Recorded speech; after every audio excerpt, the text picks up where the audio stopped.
Greetings, ladies and gentlemen, to this introduction to the game Guns of Icarus Online. Guns of Icarus Online is an indie game developed by Muse that grants the player the opportunity to embody a crewmate on board a steampunk war dirigible. Each ship can carry 4 crew, and I suggest we begin this introduction with a short review of the 3 or 4 roles. Pilot, engineer, gunner, choose whatever you want.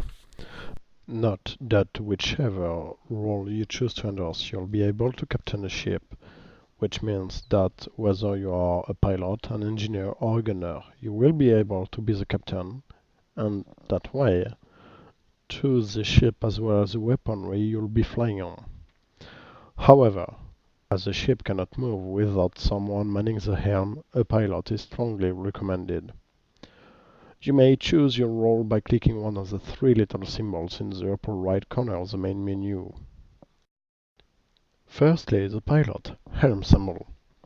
Note that each character can carry 5 tools on his belt, 3 dedicated to his role and 1 for each alternate role. Here, the pilot can carry 3 arm tools, which can be fitted according to the ship, the weaponry and the chosen strategy. You'll be able to reduce ram damage, turn faster even if it damages the engines, or perform incredible evasive maneuvers at the cost of the balloon's health. Don't forget to inform your engineer, or he'll be grumpy, trust me. The skipper is an almost motionless crew member, as letting go the helm will greatly endanger the ship. One shouldn't abandon the helm unless all the engines are destroyed, and the crew cannot handle the repairs. A skilled pilot is essential to the fulfillment of a strategy. Secondly, the engineer, spanner symbol. 3 belt tools can be chosen in order to keep a ship running in most of the situations. One will have to repair damaged elements, rebuild destroyed parts, and extinguish fires. You'll also be able to choose whether you want to be able to buff parts or not using the dedicated Dynabuff hammer. The engineer is constantly running everywhere on the ship. That's why he'll be the one who knows the ships from aft to bow. He'll even be able to find shortcuts, skillfully jumping from upper decks to lower decks. It's a priority management rule. Don't even think of repairing an engine if the hull or the balloon is down. Lastly, the gunner, bullet symbol.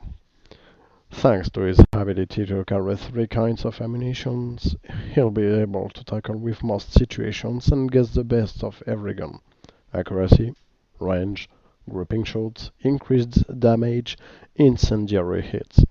While it's the simplest role in complexity, there are undead many guns on the ship, and not much more to do than aiming at enemies. It rapidly appears that it requires a lot of know-how and anticipation to be a skilled gunner. Choosing ammunition wisely, managing reload timers, aiming accurately, managing the curves of the shots require a minimum of training.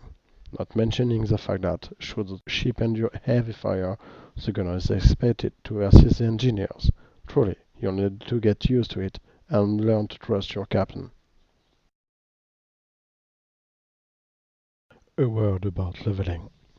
The game includes levels and successes, but a level 9 character won't have anything more than a level 1, except gaming time, of course. The level is completely secondary and won't hinder the gameplay in any way. In order to increase it, you'll have to complete achievements. To see them, you just need to navigate in the Progress tab on the main menu, where you'll see, sorted by role, how many successes you need to level up, and by clicking on the dedicated role tab, you'll be able to consider the required actions to fulfill these achievements. Now, let's talk about the ships.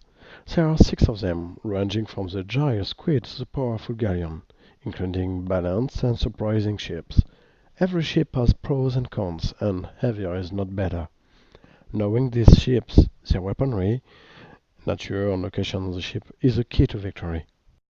As for weaponry, every turret is depicted on the schematics with a somewhat precise location on the ship tab of the main menu.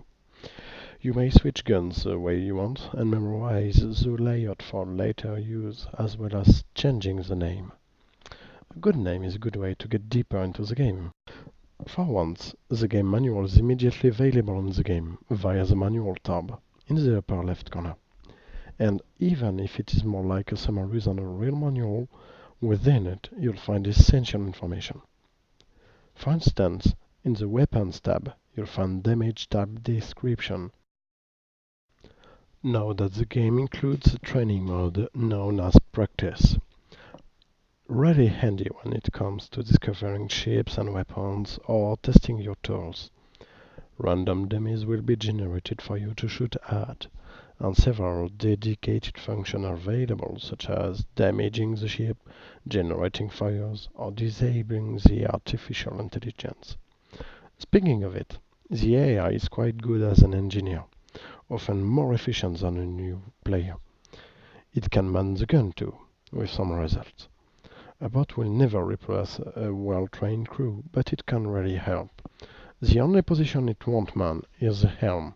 That's why a pilot is necessary.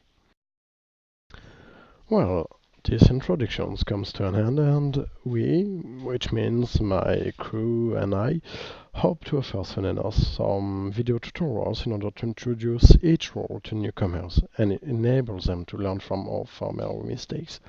Ladies and gentlemen, we bid you farewell and Godspeed.